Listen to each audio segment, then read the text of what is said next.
discussion and debate, atheism, evolution, Bible study, prophecy and doctrine, social issues, and everything Christian.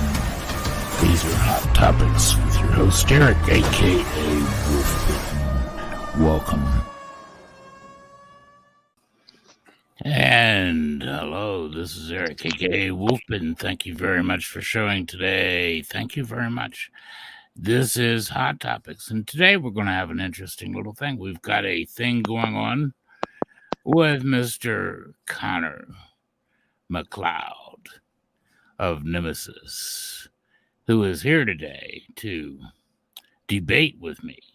And today we are going to see which of the two of us are best backed by science.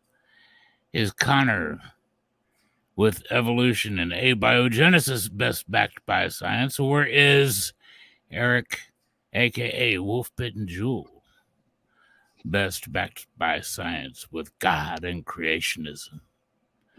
So how are you today, Connor? I'm fine, thank you. Well, welcome to this show. I'm glad you showed up. Thanks for having me. Okay, so how about telling us a little bit about yourself? Let everybody get to know you, Connor. Well, I've come on here to finish the discussion that you were supposed to have with Kirsten. As soon as you got on, you changed the subject to evolution, which wasn't why she was there, which is the reason I'm not here. We aren't here to talk about evolution, Eric. We're here to talk about God, your beliefs. Oh, Nothing I see. And you think you earned the right that Kirsten earned. Is that correct? Well, I'm here, aren't I? Well, how did you earn the right that Kirsten earned to come on here and just question my belief? Well, I didn't earn anything. Exactly. You're in the group. Now, asking for debates, Eric? You're already starting. You're in the groups asking for debates from Nemesis. No, hold on. And I'm here. You're being interviewed. You are being interviewed. So, how did Kirsten earn her guest appearance to come on here and question my beliefs? Why did she earn it? What do you mean earn? Oh, you must be a millennial. You don't know what it is to earn something? I know what it is to earn something, Eric, but do you? Then let me ask you, Eric, what is the difference? Eric, what stop is talking over me. Connor, Eric, what is the difference? No, Connor. listen. We are here. Okay, hold on just a second. I am interviewing you, Connor. I am asking you, okay. Kirsten earned her way onto this program. You know how she earned it? Through common respect. That's how she earned it. Through common respect, common courtesy. Kirsten asked if she could come on and if she could talk to me about my religious beliefs. She asked nicely. She asked politely. She asked in such a way that I appreciated her questioning. So I brought her on. You and the rest of your little group, though, however, are not like that. So I'm going to bring you back on, Connor, and I'm just going to ask you, what have you done in the way of common respect and courtesy to earn your way onto my program to just question my beliefs and not have your beliefs questioned?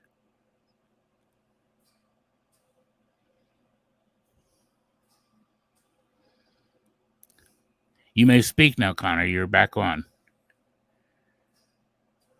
Okay, well, it looks like Connor may have... he's probably off in a corner somewhere. Okay, so the deal was this. Hello? Can you hear me? The deal was this, folks. Of course, some of you would have heard my previous chat with Kirsten. Kirsten's a very nice young lady. I enjoyed meeting her. We had a very good conversation. Am I on mute? And no, you're not on mute, Connor, but you're interrupting. Well, don't mute me again. I'm out of here. I told you the rules. Right? You don't state the rules here, son. Okay.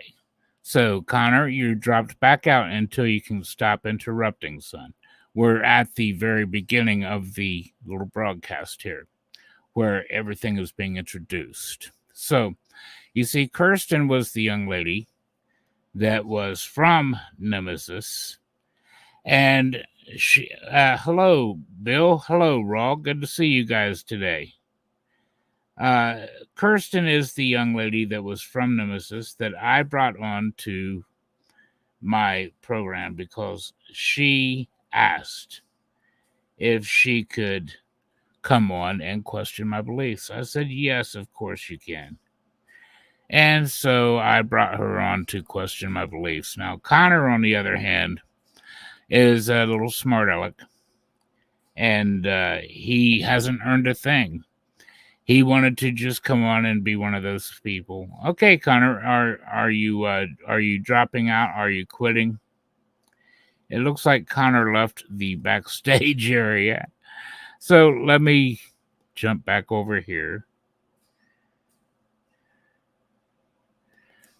Connor, Connor, link.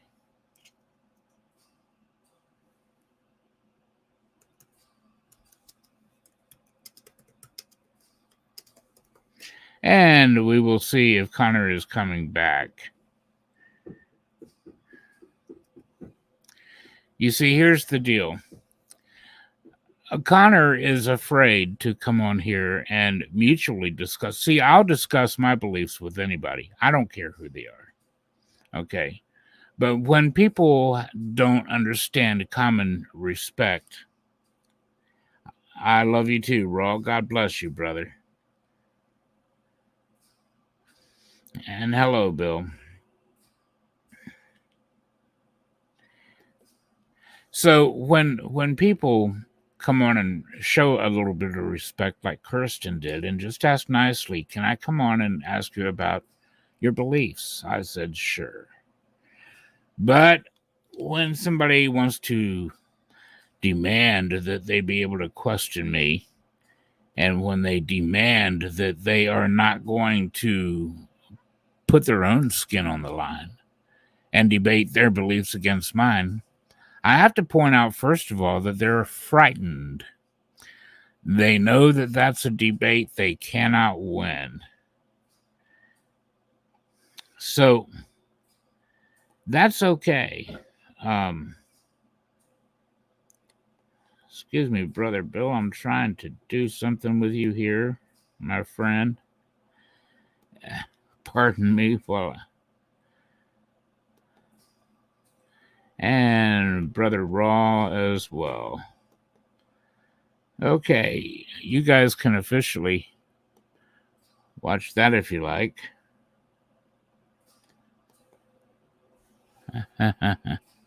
So I should share this chat with you. And I'm going to warn you ahead of time, my friends.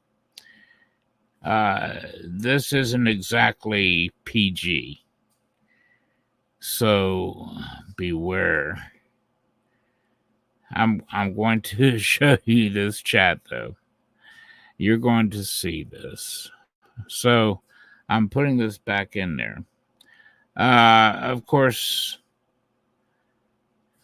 they say I don't deserve any of Connor's time. And here's the link.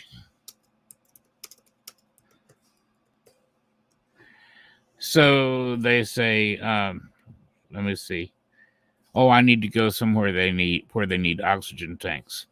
Well, how's it feel to run from an old man that needs oxygen, fella?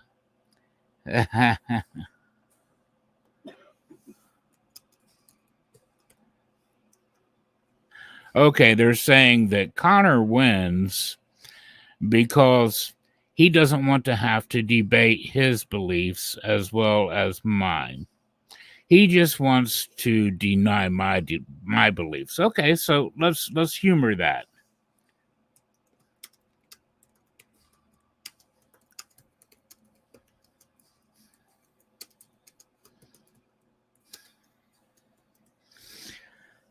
Okay, come on, Connor. You can only debate my beliefs.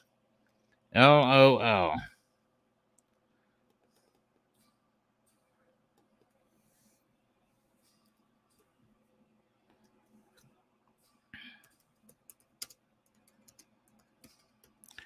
Click in, Connor. You don't have to defend your beliefs.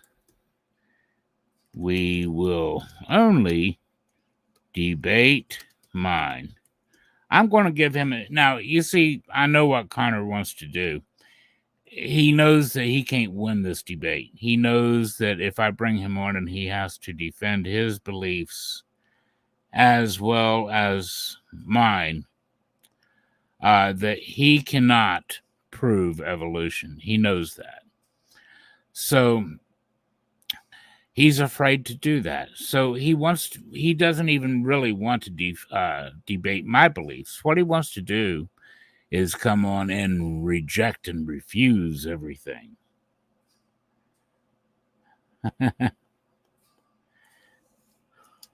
I said, come on. Anybody can just stand there and simply deny.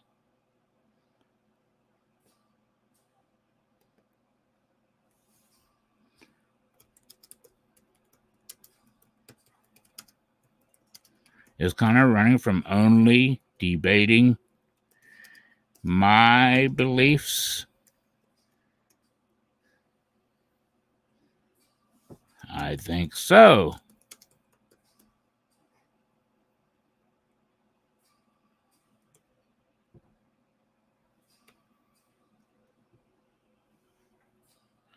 So, Connor, are you coming, buddy? You only have to debate my beliefs.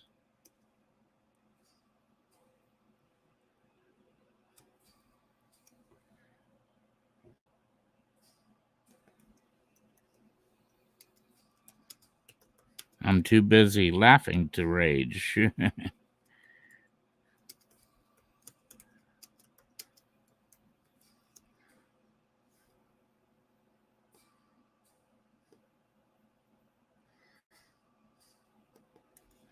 Is Connor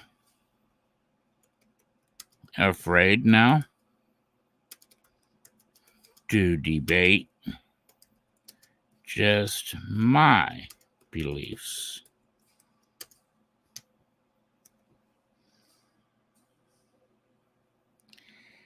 Okay. They say I'm raging. Of course, do I look like I'm raging to anybody here? This is pretty hilarious, guys. Connor, come on back, little feller. If you're out there, come on back.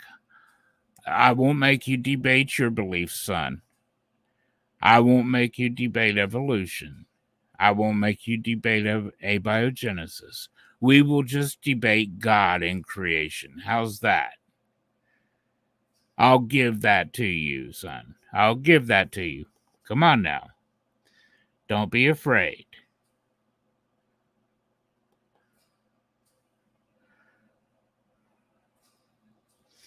So, yeah, well, this is getting to the ridiculously funny part right now.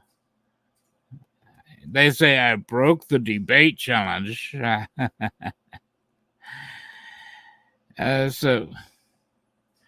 Uh-oh.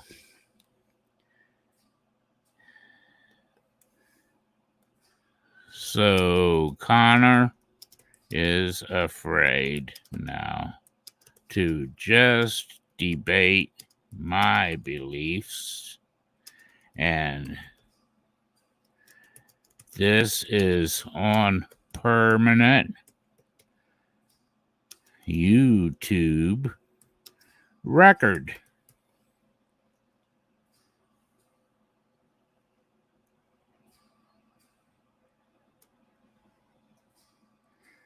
There's the link.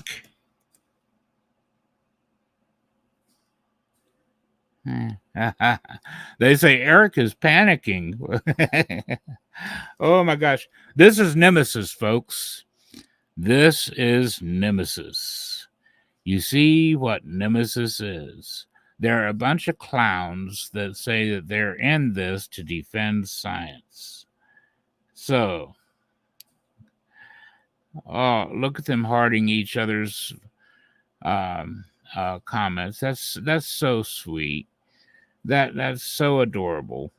Eric is panicking. More insults. I knew this is what Eric Jewell would do.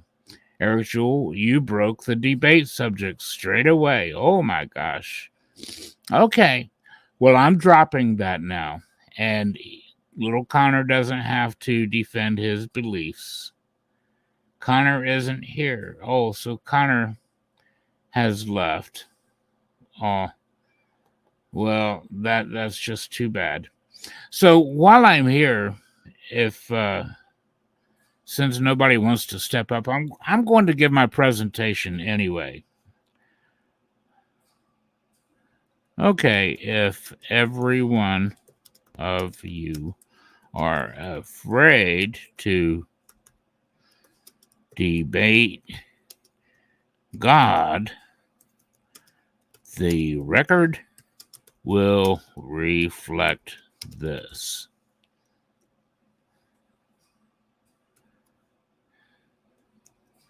Anyone can step up.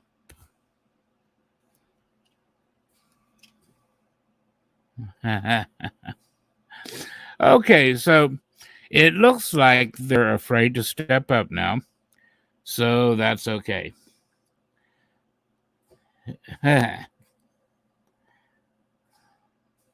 All right, folks. Look, that's enough humor for right now. Okay. These guys are clowns. They call themselves Nemesis. They are their own worst enemy. They are here, they say, to defend science. Now, originally, as far as I knew, they were just picking on flat earthers until somebody asked me if I would debate one of them. And I said, sure, I will. Mutual friend.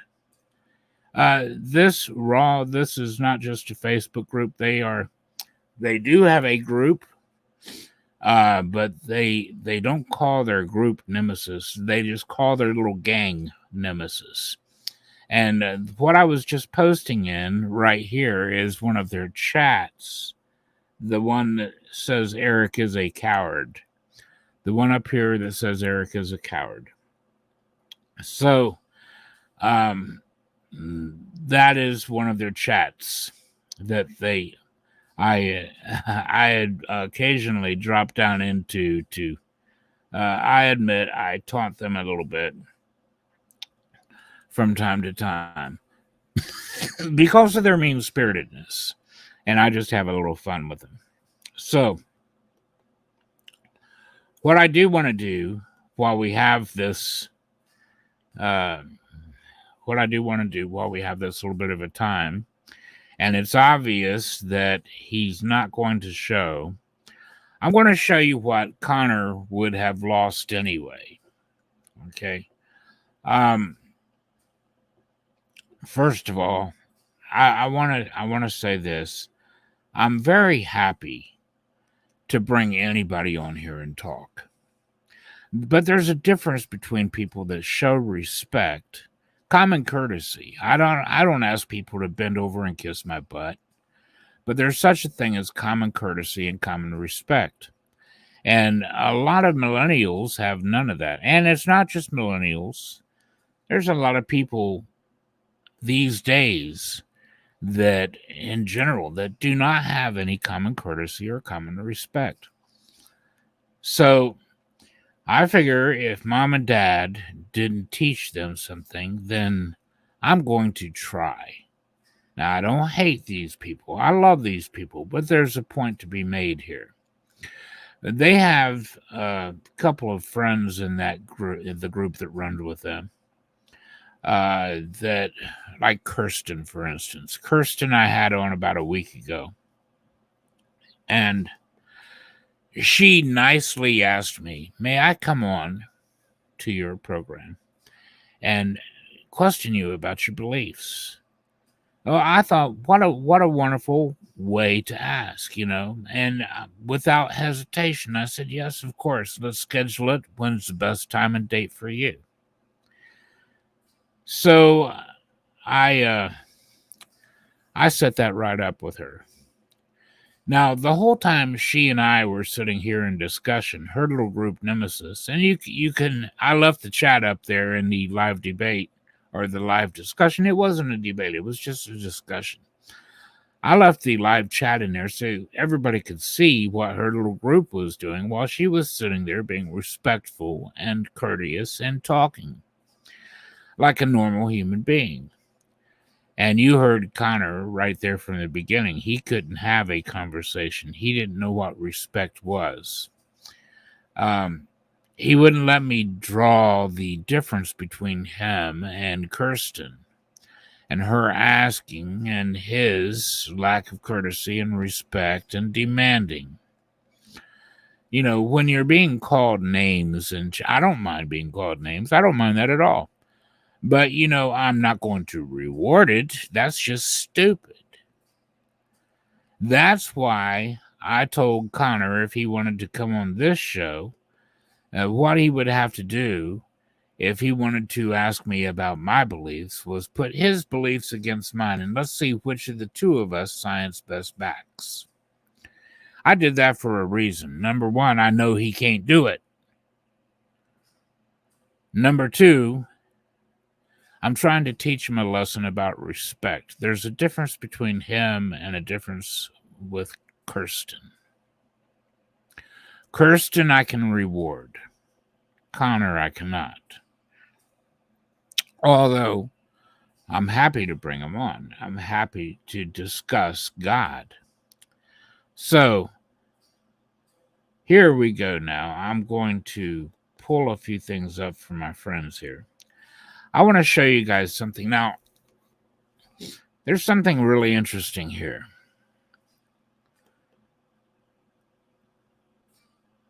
And at any time, if Connor wants to step up and debunk any of this, I will let him on. So, we have a real science called biogenesis. Now, what is biogenesis? Biogenesis has been with us for going on a couple hundred years now. As long as evolution has been with us, basically. And biogenesis is the exact opposite of abiogenesis and evolution. Abiogenesis and evolution says that life formed randomly. That not only did life form randomly, it just fell together somehow. The biological machine was built all by itself. It just fell together randomly, along with the DNA software that perfectly runs it. It fell randomly together at the very same time in the very same body. That's what abiogenesis says happened. Even though we never see it occurring in nature, and it never has been able to be reproduced in the laboratory. We know what the building blocks of life are. That's not the problem. We can throw them together and pile them together any way you want. And zap it with radiation, strike it with lightning, electrocute it, do whatever you want. Put it in every environment you can think of in a laboratory. But you can't make it pop to life. That's what abiogenesis says. And then evolution goes on from there. And from there, everything evolved from that very first life form. Everything evolved into what we have now. So, biogenesis, though, states something very different. This one's from Oxford. The first one was from Biology Online. This is from Oxford. Biogenesis doesn't just state that life comes from life. Conscious life comes from a conscious life. And a conscious intelligent life comes from a conscious intelligent life. It states that this is how it happens every single time, without exception. And it states that things bring forth after their own kind. Now, this is the science called biogenesis. Look it up, my friends. This is a real science.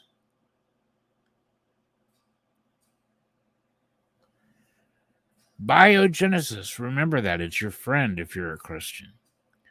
Biogenesis doesn't just teach us that life only comes from life, and it does this through observation and testing, peer review. It has stood the test and never been falsified one single time in the over 150 years of its existence. It's never been proven untrue. Everything brings forth after its own kind, and every life comes from a previous life. This proves creation. This proves creation after its own kind.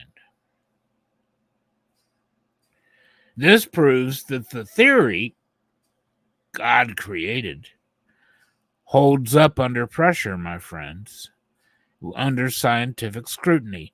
Let me explain to you. Every single time an egg hatches, that egg came from a previous life form, and it is bringing forth after its own kind. Every single time. Every time you observe an egg hatching, every time you observe a live birth, what do you observe? You observe biogenesis at work. You observe a previous life bringing forth life after its own kind. Every time a cell divides, the process of mitosis, it proves biogenesis is true, and this happens billions of times in a day. This proves biogenesis correct, that all life comes from a previous life, and all life brings forth after its own kind. This is biogenesis, my friend, a real science that stands up under scrutiny through time and has never been falsified a single time. And Connor would simply have to concede that science proves what God has said is true. Life brought forth life. Life brings forth after its own kind. So, what do we have, on the other hand, with abiogenesis? Falsified bad science. Abiogenesis proves false each and every time they have ever tried to do it. What do they have for evolution? Not a thing. They've got a bunch of theories that are not even falsifiable. What do I mean by that? Okay, well, there are some DNA similarities between all life, okay? Now, there's two possibilities for this. Either everything came through common descent, which is the evolutionist hypothesis. Everything evolved into the current life forms we have now through common descent, or God used the same building blocks of life to create all life. Now, let's look at the evidence. Craig Venter, the world's foremost geneticist, has come out in forums and stated and argued this with other scientists, and they could not reprove him. They could not prove him wrong. He's the only man in the world that ever wrote his own DNA code. on his computer, extracted the DNA from an E. coli bacteria cell, injected his own man-made DNA into it, and it began to reproduce. He's the only man in the world to do that.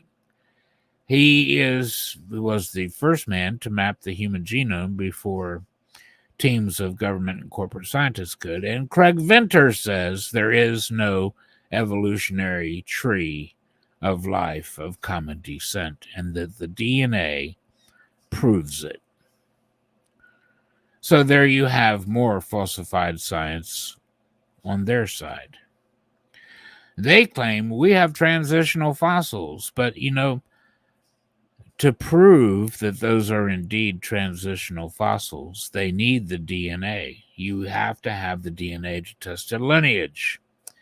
They don't have the DNA of these fossils. And the DNA that they do have, and they've been able to test, proves their theory wrong. For instance, they claimed for a long time the dire wolf is the ancestor to all the wolves. Well, no, it's not. Now that we have the DNA of the dire wolf, Google it yourself. The dire wolf, DIREWOLF, is not the ancestor to wolves. So, their hypotheses keep being proven wrong. They say Neanderthal and Denisovan were our cousins. Well, no, they're not. They're the same species because we interbred and produced fertile offspring. So we are the same species. They keep getting proven wrong time and time and time again. Now, biogenesis, on the other hand, says that all life comes from a previous life. So the first life didn't just randomly form and pop to life out of nothing. It didn't just fall together as in one body, this machine called a cell, with its DNA, the software that was written at the same time to perfectly run it. That didn't happen.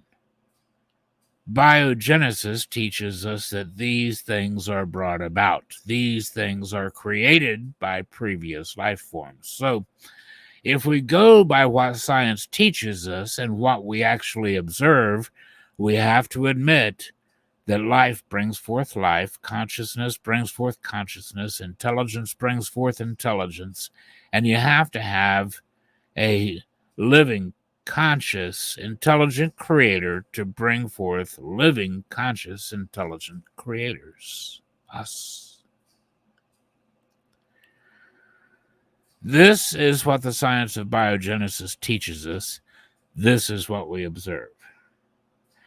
Now, what else do we have in science that teaches us about God? Romans, the book of Romans tells us that nature itself, we should be able to look at nature and know that God is. We should be able to look at nature and know that God exists. So, here's what we have.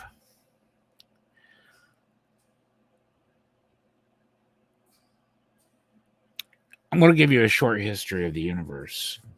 In a nutshell, we began with Big Bang. That didn't work out because of flatness in the horizon that kept falsifying it. So, in 1980, Dr. Alan Guth came out with a paper on what he called eternal inflation, aka chaotic inflation. Now, the problems of flatness and horizon are this. They claim that the universe looks like a disk when a Big Bang should have caused it to look like a ball. It should have inflated like a ball, but it didn't. We have a disc-shaped universe, they say. So there's no way to explain that flatness. The Big Bang just didn't work out that way. And then there's the fine-tuning that allows us to have life. Because if any of these variables are off by the slightest, it either expands rapidly into nothing, and we have no universe that can support life, or It expands and then contracts back on itself and closes back up into whatever it originally began as. But we have this fine-tuned, perfect thing that allows for life, and they can't figure that mathematically. So Dr. Alan Guth came forth with the theory of eternal expansion. You can type in Alan Guth, expansion, inflation, eternal inflation, 1980, and type in flatness, and you're going to see that he's addressing flatness and horizon. He says there are two problems to the Big Bang, flatness and horizon. And I'm attempting to find a way to explain flatness. In a nutshell, he says that if this universe could have had a super fast, sudden inflation that nobody can explain why or how, but maybe gravity inverted on itself in such a powerful way to, bam, just shoot it out there faster than the speed of light. And then all of a sudden, for some unknown reason, it put on the brakes and slowed down, continued expansion at a slower rate, but slowed enough to allow it to cool. Then that cooling could have allowed it to collapse into a disk. So at the end, though, in the first chapter, and you can see this in his abstract in the first paragraph of his abstract there, in his paper, if you pull it up, he says, however, the mathematics lead to unacceptable circumstances, and so we're going to have to modify this idea. So 2 years later, after adding a team of scientists to this idea, Guth come out with the same theory wrapped in string theory. So now you have the Big Bang, eternal inflation, and string. But a lot of people ridiculed it because there was no way to test it. If you can't test something, it's not falsifiable. If it's not falsifiable, it's not even science. And that's the criticism that they had for this. So along about 2013, 2014, and 2015, during those 3 years at CERN, they weren't able to directly test his theory, but they were able to predict a few possible things that they could test. So they tested what they called supersymmetry. And you can type in Google supersymmetry CERN fails. And you're going to pull up all the articles, all the science articles, talking about how supersymmetry failed at CERN. And now they need another theory. We need a new theory of everything, but instead of getting a new theory of everything, all they did was say, look, we know how to fix this. Now, what they did, they fixed it with dark matter and dark energy. Now, let me explain this. They claim they don't know what it is, but what they say is we have this huge invisible force that is omnipresent in the universe. It's everywhere in the universe. There's no place in the universe that this force doesn't exist. It says that it has utmost power over the universe. It has power. It is omnipotence.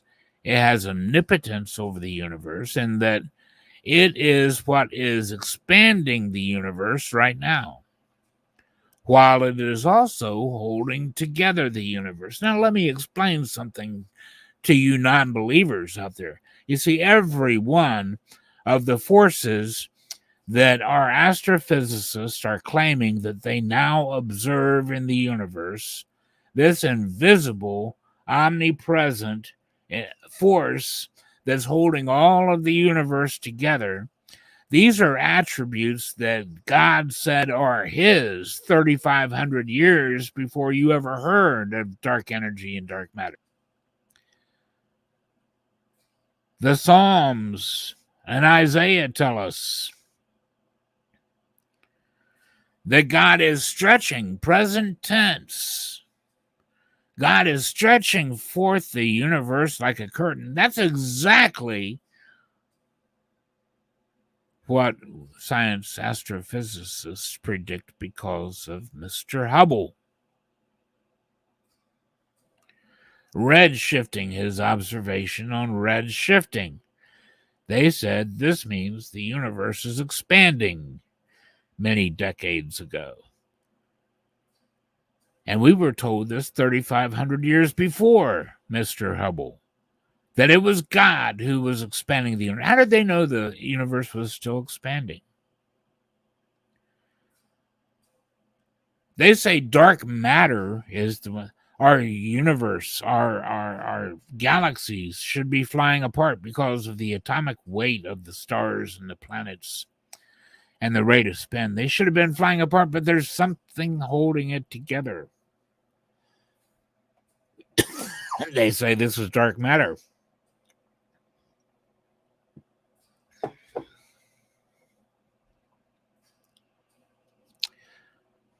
Colossians 1:20, I believe it is, 17 or 20, tells us that it is God that is holding all creation together. How did they know something invisible had to be holding all of this together? 3,500 years ago. So what science is telling you is that with all our bright ideas, with all our scientific achievement, with Big Bang, eternal inflation, and string theory all put together, we still don't have the answer to the universe unless we accept the observed force, the force that we observe that mirrors the Christian God, the description of the Christian God. They are admitting we need a force that mirrors the Christian God to make all this work, and we see its force at work. We observe it. So there you have two lines of science that prove God: biogenesis and astrophysics. And this little Nemesis group has nothing. They have nothing at all, my friends. Nothing at all.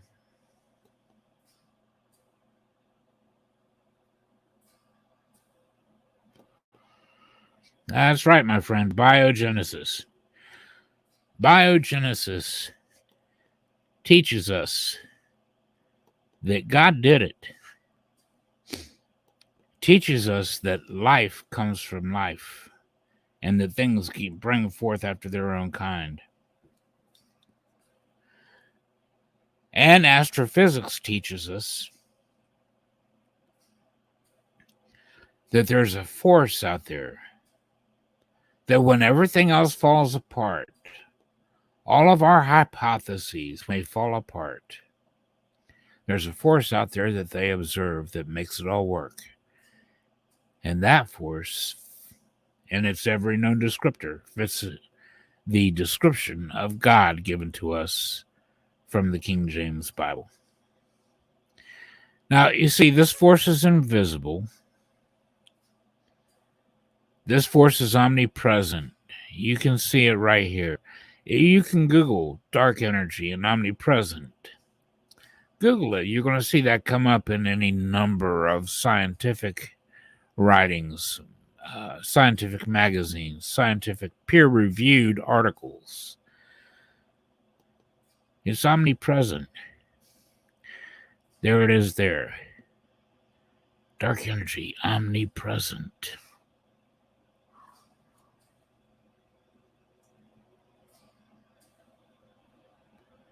Look at this. It's expanding the universe. And what did God say about this?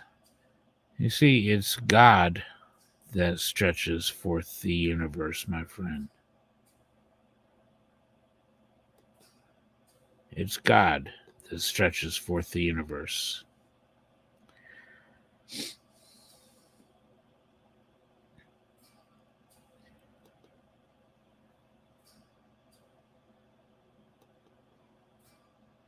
Look at this.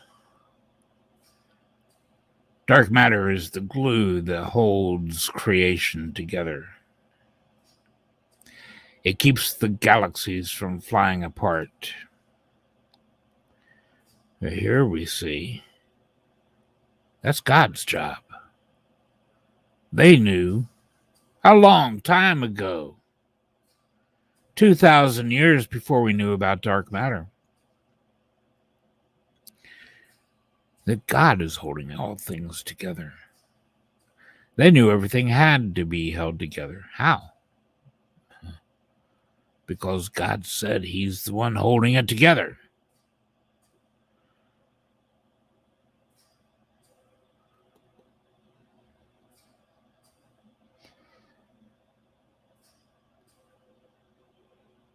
So science is your friend, my friends.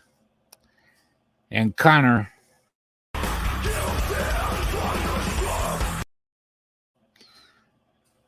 that's right, you've been thunderstruck.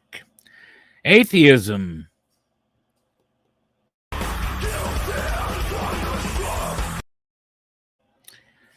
Evolution.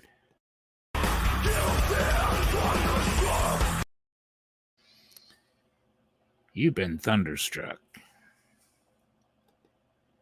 Connor, you didn't stand a chance, son. Amen. Amen. My theory is that God did it. Amen. I agree. And science agrees with you, Raw. Science agrees with you. So, listen, I want to thank everybody for dropping in. Thank you very, very much. If any of you would like to drop in, I can leave you this chat. Leave you this in chat. And you can feel free to pop in. If you'd like to discuss science, or if you'd like to just give your thoughts on this, the invitation is open to anybody who wants to drop on from the audience. I see nobody from Nemesis. Nobody. And that's no big surprise. So if anybody would like to pop in, you are welcome, my friend. I enjoy having you. But let me just say this. I want to thank everybody for listening. I want to thank everybody for supporting. Just being here is support. And I appreciate all of that. I appreciate your comments. I appreciate every one of you. That's okay, Raw, my brother. God will provide in time, brother. Right now, let's just say it's probably a rest time for you, a time to rest and gather. That's a good thing. We all need those moments too. But I do thank you for being here, and I thank you for supporting this broadcast by being here. And Rugged Cross, I want to thank you for supporting by being here. Bill, I want to thank you, my friend, my brother, for being here and supporting the broadcast. And everybody else, and Nemesis, Connor.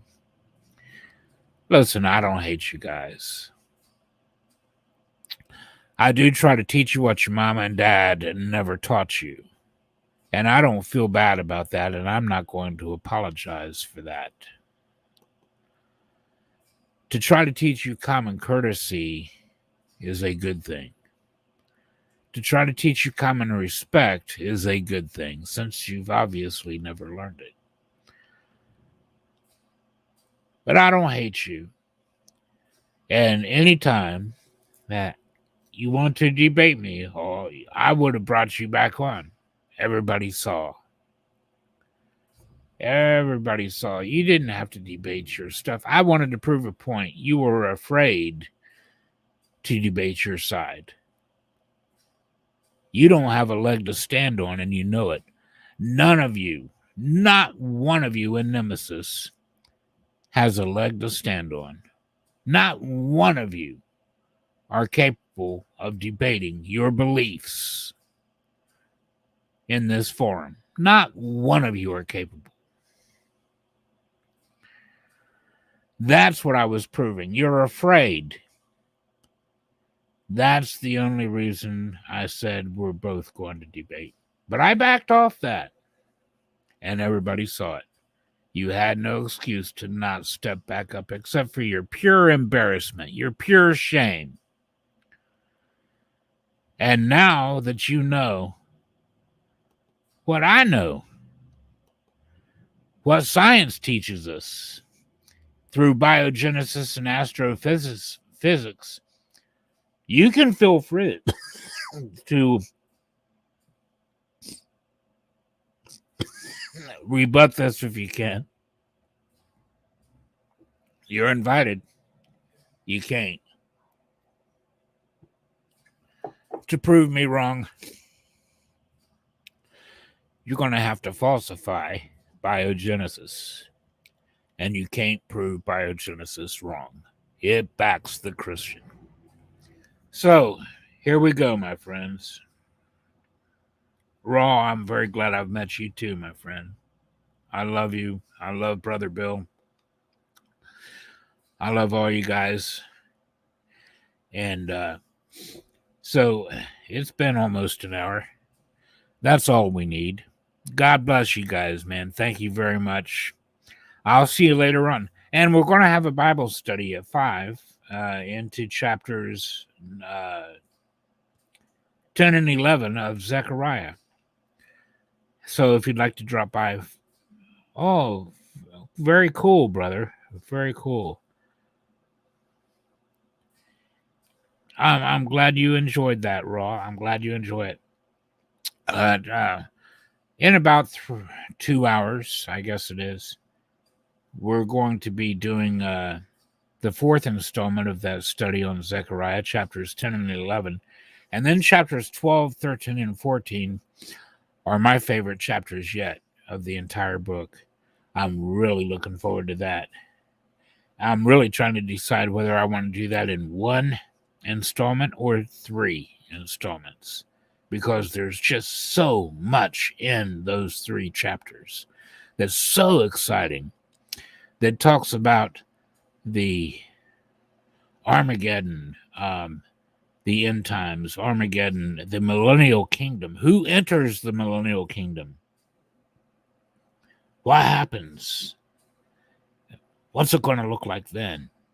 All these previous chapters that talked about nations that were going to be joining themselves to Israel, you're going to see in the millennial kingdom.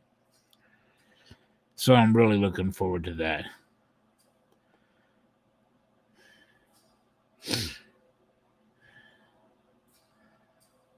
Okay, Bill's opening up his in about 2.5 hours. So I'll tell you what, Bill. I'll make mine a really quick study, brother, so I can join in with you. Or I could even just reschedule that for tomorrow. I don't mind. I think what I'll do is just 2 chapters, 10 and 11.